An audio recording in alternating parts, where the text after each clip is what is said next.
He's been put on IR, is having surgery today. I can't give you a time when he'll return, but we'll just see if it's this season or next season. But we'll see how he does as he goes here. Other than that, there are no other injury. Everybody else will practice today. Look forward to the challenge of playing the Falcons. That's a great environment down there at their stadium, and Raheem's done a heck of a job with that group, which was obvious Monday night. So between Jimmy and Zach and Marquise, they've got great coordinators and coaches, and they've got good players on top of that. So we need to have a good week of practice starting today, and I know our guys are looking forward to the challenge of playing a good football team like this. With that, time's yours. Andy, what are your plans for Kareem? Yeah, so we'll get him in here and get some work, kind of get him back in the swing of playing, and then we'll just see. As the game gets closer, we'll see how things go there and so on. But we try to get him in a position where he's ready to play either this week, next week, or the following week. We'll just see how long it takes. So a chance he could play in Atlanta? Yeah, there's a chance, yeah. Okay. Going to try to see where we're at as far as the other part. But we've got other guys that can jump in and play for him. The Chiefs released him pretty quickly, as you know, after that video came out a few years ago. How do you reconcile that action with bringing him back now? Yeah, so it's really, what we told him and publicly. We just thought he needed a change of scenery and get some help and take care of business there. And, we felt like he did that. He's, he did a nice job in Cleveland. And we talked to the people there, and there were no issues there. So, we felt okay by bringing him back. He's 29 years old now, so time flies. But he's 29 years old, and it looks like he's grown up some. So. And is this the first time you guys have had this conversation about potentially bringing him back? Where it was real, yes. Yeah. What were your conversations with him like that gave you the confidence that you just outlined? Well, just calling around and making sure that things were okay. Pat stayed good friends with him, so he was at Pat's wedding, and so those two came out in the same class and developed a friendship here, and then their general manager spoke highly of him, so coaches and so on. So we felt good about it. Did you need to have a specific conversation points with him that reassured you too? So I was at the wedding. I talked to him there, and then I also talked to him before he got here and when he got here. So. Was it the type of thing where you felt like you need to speak specifically about the past? No, just make sure that keep your nose clean, right? That's the important part, and go play football. And that's I think people deserve a second chance if they've done something to work on the first part of it. Maybe if everything goes well on the field, right? If he's in shape and obviously takes the playbook pretty well, is there a specific role that you sort of see him? Whether that's easing him into those first few games, or is there something you can foresee for him that you can sort of define? I want to see where he's at. I want to see him out there working today and where he's at. I'll probably have him doing more scout team stuff today than actually with the group. But let's see where he's at, and I'll be able to judge it better from there. He'll have some retention from the stuff that we've done here. So, and he's a sharp kid. He can pick everything up that's new.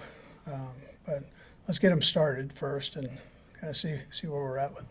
And you guys speaking, this has been a tough 10 days or so injury-wise with the Brown news, and Pacheco, just what's the messaging to the guys that are left to play moving forward? Yeah, so listen, our hearts go out for those kids first, and both those guys love to play the game. But we're also fortunate to have good players here that can step in, and we expect them to step up and play. And you know, that's a tribute to Brett and his staff. You guys have elevated Keontae Ingram to the active roster at this point. What do you like about him? And what did, you know, So he had a really good camp for us. Felt comfortable with him moving up. And you know, like I said, you moved up, you're expected to be ready to play. And I think he's done that. He's worked hard on the scout team part of it, stayed in tune with the offense. He's in all the meetings, so felt he was ready for that. Dave? Going back to the part about the playbook, I wonder how much it has changed, and it's been quite a while, and you've got a whole lot of different personnel. How much would he know coming back? How quickly could he pick up? Yeah, he'll know the base protections. He'll know the base runs. Some of the routes are a bit new, but we're not flexing them out and making him do all that. So he's just got to, some of the terminology, he's just got to hear the route terminology. But you know, right now it's job specific for that team. So it's not like you're coming into training camp and you've got 300 plays. So he just has to make sure he stays in tune with that. Winner? Andy, first road game, you guys, the franchise has been really good on the road, 10 years or so. What are the conditions that need to be created to have the mindset to be successful on the road? Yeah, well, this is a loud venue, so you've got to be able to handle the noise. You have to come in with the right attitude. I mean, that's how it is. We try to keep it as consistent as we can with the travel part and times for meetings and such. So that's what we do. But every game's a challenge, so in itself. So whatever we did before doesn't matter for right now. So we just got to make sure that we prepare ourselves for it. Last four, we'll start with Nate. And you've talked before about seeing statistical trends, sort of cycles of the NFL. I know it's just 2 weeks, but there's a lot of teams obviously passing the ball short, perhaps right at the line of scrimmage or behind the line of scrimmage. You guys are included in that. What are the benefits, and what are some of the explanations as to why you think yourself and other teams are throwing the ball shorter than usual? Yeah, some of it's the matchups according to coverage. Depending on what teams do, our run game was effective this past week, so we use that more than you know, the down the field stuff, and so it just depends on the matchups. I think most people would tell you that some of the teams that are throwing down the field had a little bit more space and different coverages to work with, where they could do that. Sam? Andy, obviously Kareem's numbers last year, I'm sure weren't what he wanted them to be. What did you see on tape from him last year in combination with the workout you guys had with him? Yeah, so he had a sports hernia surgery done a bit ago, so he, I think he was probably affected by that, you know, a little bit, just coming back off of that. So, but I still saw the burst, the toughness when he got back in there, and then we worked him out here, and felt good about it. But we'll see. He's getting up there. You know, the running backs say he's 29 years old. That's for a running back, that's old. Andy, did you ever think this reunion would ever happen before Pacheco's injury? Was there ever a thought that you might be able to coach Kareem again? No, but I think we meant what we said, that you know, you need to take care of this. I mean, you can't, this isn't good as you go through life for anybody. And so, you know, it seems like he has a grasp on that, and I know he's done good here since that point, and you know, I anticipate that continues. But you know, that if that wasn't the case, we wouldn't have brought him back. We'll go last two guys with Steve and then Matt. Go ahead, Steve. Coach, in regards to Pacheco's surgery today, I believe it was 2005, T.O. had that same, like, fibula surgery. What do you remember about T.O.'s journey back that same season that you can share with Pacheco? Yeah, he I know it attacked. was 20 years ago. No, well, I take a lot of fish oil. I thought that T.O. attacked it, and he was going to play in the Super Bowl. I mean, that's what he was going to do. And no matter what, he was going to play in that Super Bowl. So, you know, between the chamber he was sleeping in and living basically with Rick all day, he was able to come back relatively quick. The thing you can learn from that is you attack the injury and stay positive with it. Everybody's different. But the fact that he wasn't going to be denied that opportunity. And Pacheco, and like T.O., Pacheco's one of those guys that you have to back off, and I know this is how he'll do.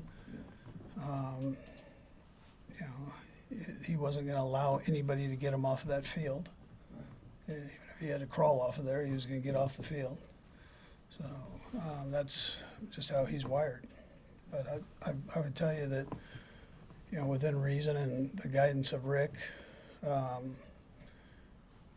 know he'll get himself back and ready to go whenever that is, yeah, as fast as he can. Coach, it's National Cheeseburger Day. Do you have any plans to celebrate? Yeah, McAfee just sent me a cheeseburger from McDonald's. I don't. I thought that was unique. McAfee's unique, so I can't wait to enjoy it. All right, thanks, Coach. All right.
Patrick, Andy said that you maintained a relationship with Kareem over the years. Just wonder what that journey's been like for him from your perspective since he's left here.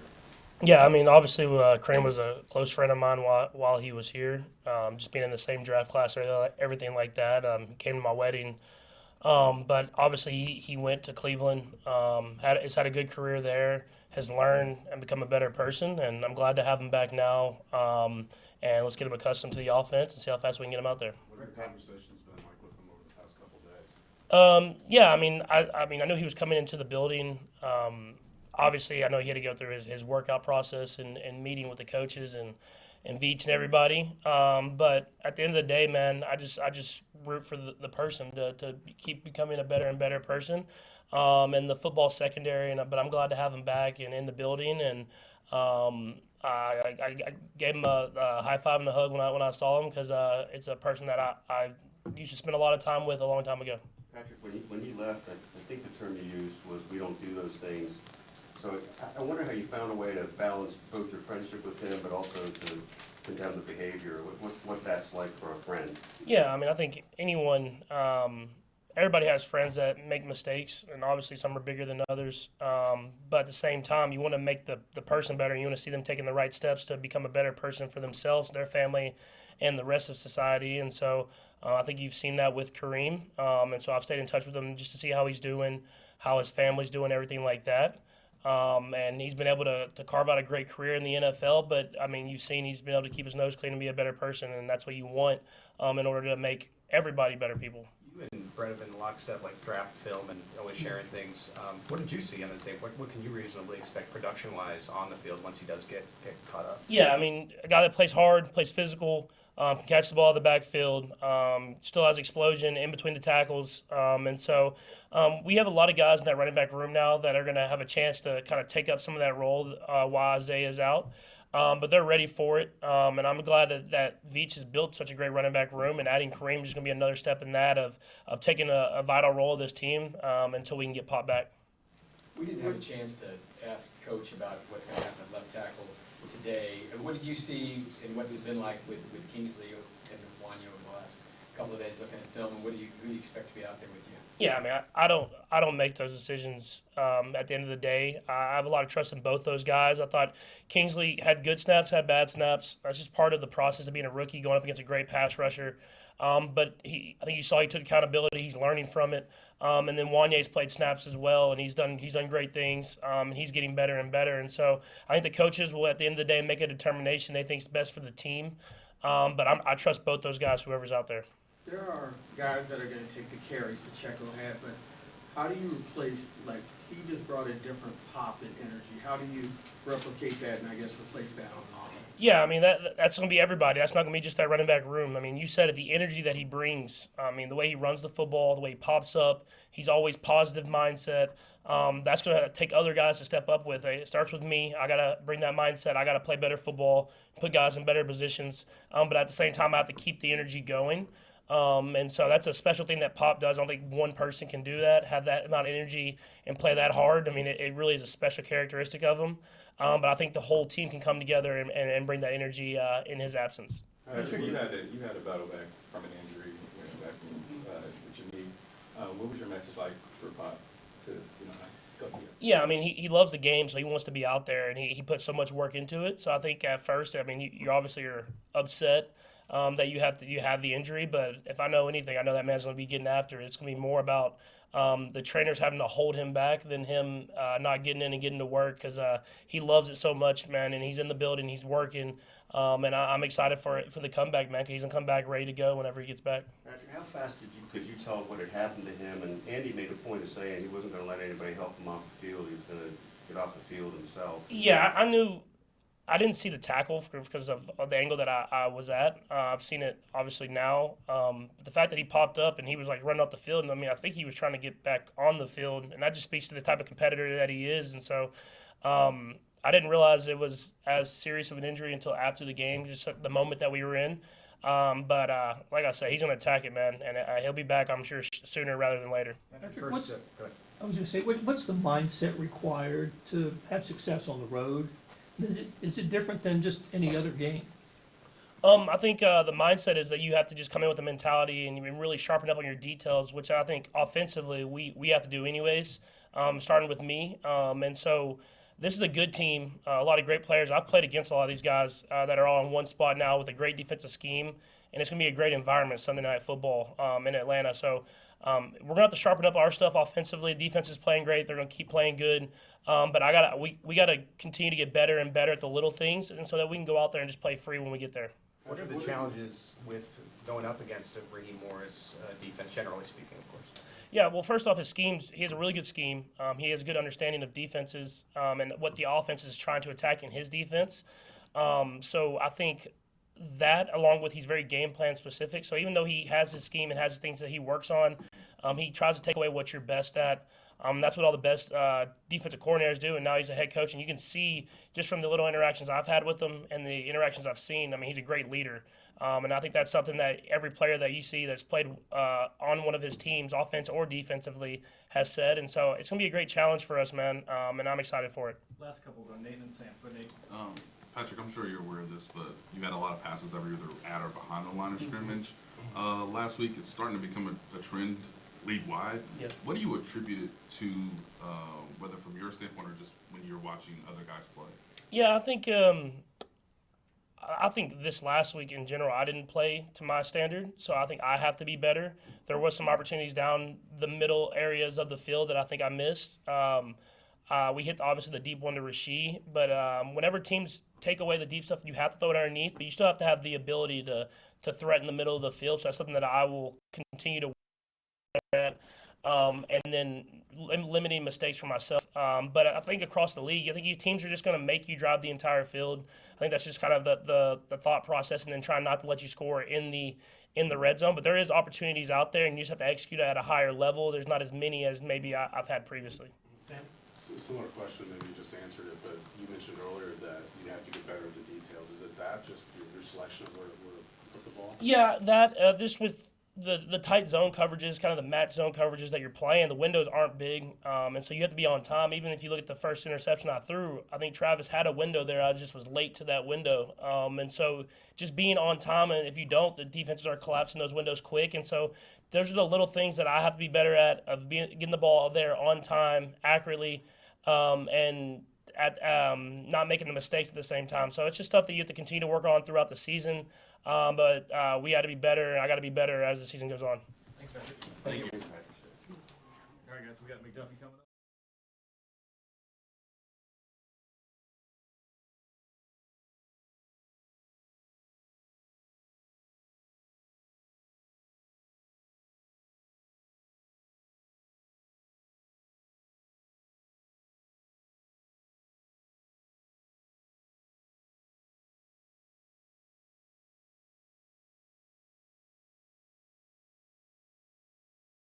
Trent, what if you could just kind of discuss just generally how thin the margin has been for you guys? You're 2-0, you're feeling good, but it's come down right to the wire. Feel fortunate to be 2-0, or just you guys just know how to win these games? Yeah, man, anytime you're 2-0 in this league, it's a great thing. I feel like there's a lot of things we got to clean up, technique-wise, flags. I mean, you guys see it, turnovers. On the defensive side, I think creating turnovers is a big thing we got to do. But, man, 2-0, no matter what, any way you win, you just want to get that win at the end of the day. I know you guys have talked a lot about missing Legarius, but obviously now you were the go-to guy. Yeah. Just how do you feel like you've attacked that so far, or just 2 weeks self-eval in a sense? Yeah, I think I'm doing my job good, Definitely things I got to clean up on the back end as far as communication, as far as technique-wise. Kind of still getting comfortable out there at the corner position and playing that role that Coach Spags wanted me to play. But I thought I did a good job at just making sure everybody knows where I'm at on the field. Having to travel, a lot of guys having to go to different places. So just being vocal about that and just letting people know where I'm at on the field is kind of something that I'm trying to work on a little bit better. Can you sum up the defenses? You guys, the last couple of possessions, it's like you locked down and it was over for them. Yeah. Man, Coach Spags always talks about the four most important drives of a game, and it's the first drive coming out of first quarter and third quarter, and then the end of the game, second half and first half. But when you get to that fourth quarter, I mean, that's where you win games. No matter how much you're down, no matter how much you're up, it all comes down to those last few drives, because that's where the offense is going to give you the best plays. That's where all your mistakes kind of get cleaned up and all your checks after halftime come in. So really just focusing on being at your best in the fourth quarter, I think, is what we've done a great job at here, and something that we continue to work on each and every year. Trent, when you mentioned being more vocal, can you expand on that? Yeah, I think a lot of it comes from off the field. On the field, I mean, communication is communication, but kind of like during walkthroughs and in meetings and just throughout the week, just making sure everybody's clear on what my job is, because like I said, some of the things I do kind of changes what other people have to do, different positions, stuff like that. So making sure when we get on the field, everybody doesn't have to think. We can just go out there, play. They know where I'm at. I feel like will help us just become a better defense and just play faster.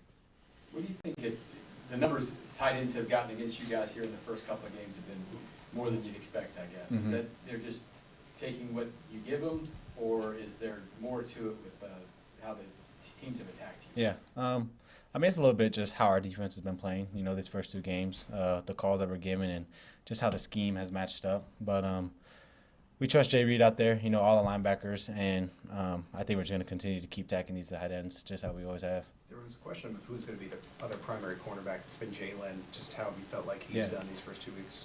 Man, I love that man. He's one of those dudes that you've seen it over these past 3 years. He just continues to just get better and better, Doesn't always make the play, doesn't always be in the right position, but as you just continue to watch the game, as you continue to just watch him, you can tell his confidence is getting there. You can tell his technique's getting there, and he's just one of those guys that just loves the game. He brings such good energy to the room, and I just love having him out there across from me. You mentioned the last drive of the game. Atlanta had a wonderful last drive of the game for Yeah. them on Monday night.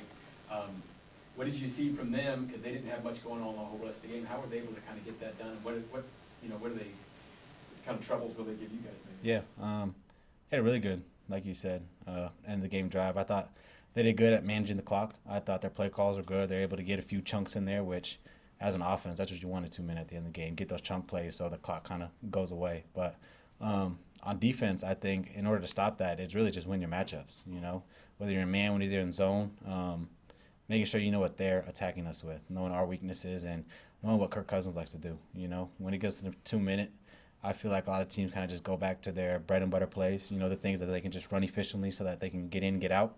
And understanding what they like to do there, I think, is the defensive advantage. I know during a game you can't watch what Chris Jones is doing, but I don't know how much he catches your eye on film, like, particularly just the influence he had in that second half against Cincinnati. Yeah, I mean, when you got a guy like Chris Jones, I can speak from personal experience as far as like the nickel. Teams always look at him. You know, they're always sending the line his way. They're always trying to get two guys on him. He's a factor, run game, pass game. So you know he's always going to account for two guys. So it leaves a lot of open holes for other guys to make plays, and also leaves chances for kind of like the end of the game when you seen the whole line slide toward Chris and Shamari came free on the blitz. Little stuff like that stats don't show and people don't always talk about, but it's so huge when it comes to the whole team and the 11 out there just being able to just take pressure off other guys that they can make plays. Trent, in your second year last year, you took off, right? Yeah. Shamari's in his second year. You mentioned him a little bit. Mhm. Talk about his trajectory and how he's been playing. Yeah, I mean, you see it when he's in there at nickel.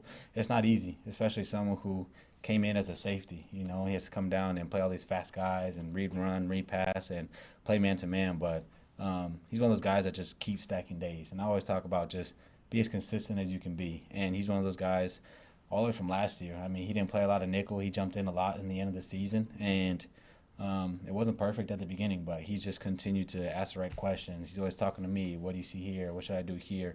And the best part I love about Shamari is he's 100% whenever he's on the field. You know, you always see max effort, great tackles, and he's just one of those guys that you want on the field because he's always around the ball and always making plays. Your early study here, what have you seen from Drake London and what he can do?